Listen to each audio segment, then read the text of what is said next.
Hello, podcast listeners. We know podcasts are a great way to catch up on a program that you may have missed on KSJE, and it's provided as a free service of this radio station.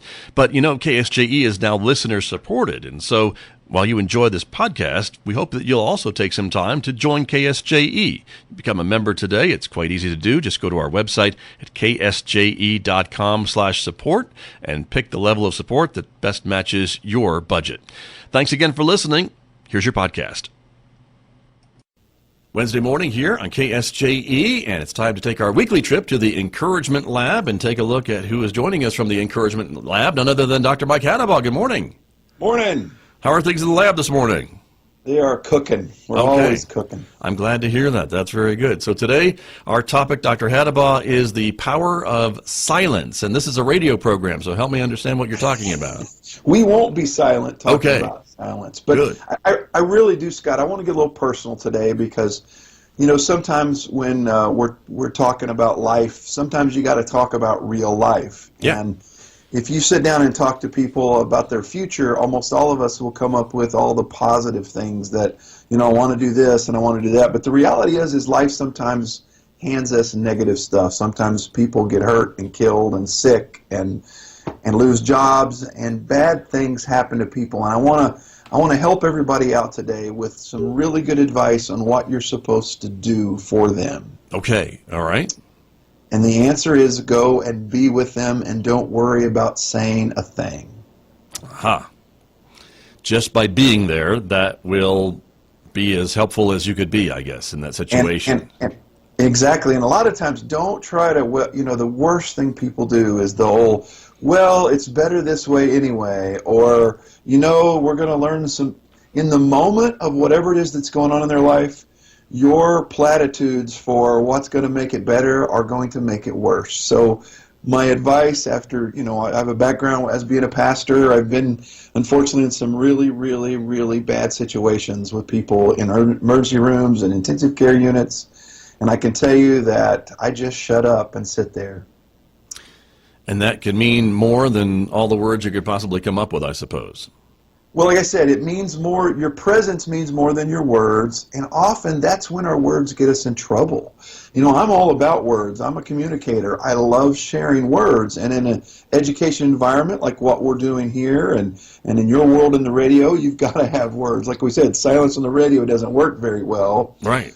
But silence in the midst of pain and tragedy is always the best answer. If you aren't for sure that what you're going to say is going to be helpful, then don't say it. And all of us have, you know, go out, start asking your friends about what was the horrible advice you got in the midst of your pain, and all of us have stories about where people said, you know, well, something stupid. You know, they just said something that came out to the other person as stupid because, trust me, you don't know their pain. And, you know, I know you've lost your parents, right? Yes, that's true. So when you meet somebody else that's recently lost their parents, you get that, don't you?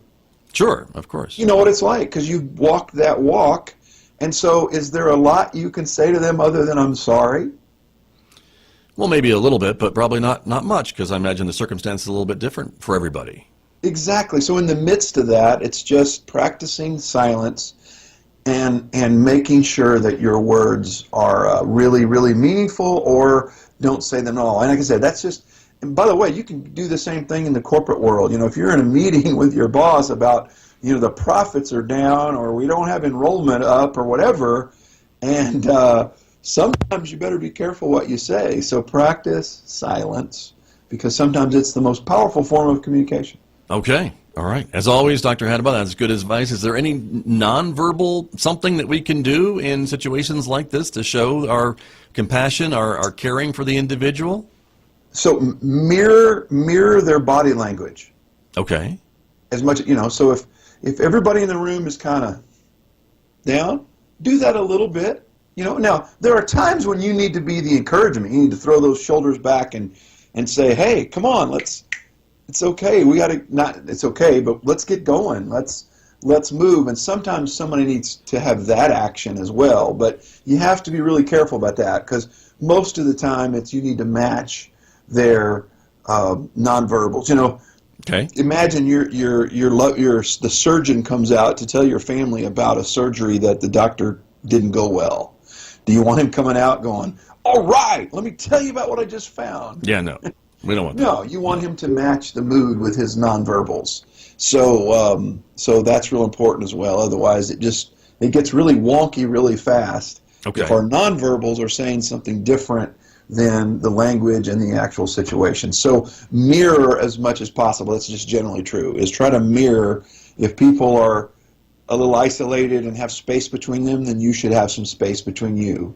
If people are, kind of slumped over, then you should have a little bit of that slumpiness too. And again, I'm not trying to say you should bring more sadness to a room that's already sad, but you have to be aware of those nonverbals. So that's a great question to talk about. How does it, because the nonverbals are doing your talking for you when you're silent. Right. Well, and I always wonder about holding a hand or hugging or rubbing a shoulder or anything like that. And I know it probably is up to the individual, I suppose, and your relationship with those people. Yeah, you don't want to be creepy by any means. Yeah, but well, that's, yeah. Right. Here's how you handle that, Scott, is proximity. Is be inside of 4 feet of them, and actually, if they're a really good friend, be inside of 18 inches. And if you're within 18 inches of somebody, if they want to hold your hand, your hand is accessible. So do that by space, get within 18 inches, and now they can hold your hand if they want it. And again, you got to do that by feel. It's got to be somebody you know. If it's somebody you know, like I would love to be patted on the back almost any time. My wife, however, not so much. So you just got to know people's personalities. So when in doubt, as we're learning, with all the stuff that's going on with personal space and that kind of thing that we see in our real world, realize that it's the same thing. And just because it might be what you want may not be what they want. So give them space, but be there so if they need it, they can grab your hand or what. And if you know they like that, then yeah, do it. But don't do it if you don't know what they want. Sure. No, that's good advice. Don't want to be creepy. So the power of silence, Dr. Hattabaugh. Thank you for that. You're welcome. All right. Have a good week. We'll talk to you next Wednesday. See you next week. All right. That's right. That's Dr. Mike Hattabaugh. He is with me on Wednesdays from the Encouragement Lab right here on KSJE Farmington.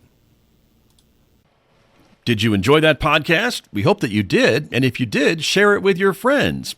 And if you really want to keep podcasts like this coming, please support KSJE. You can do it easily online at ksje.com.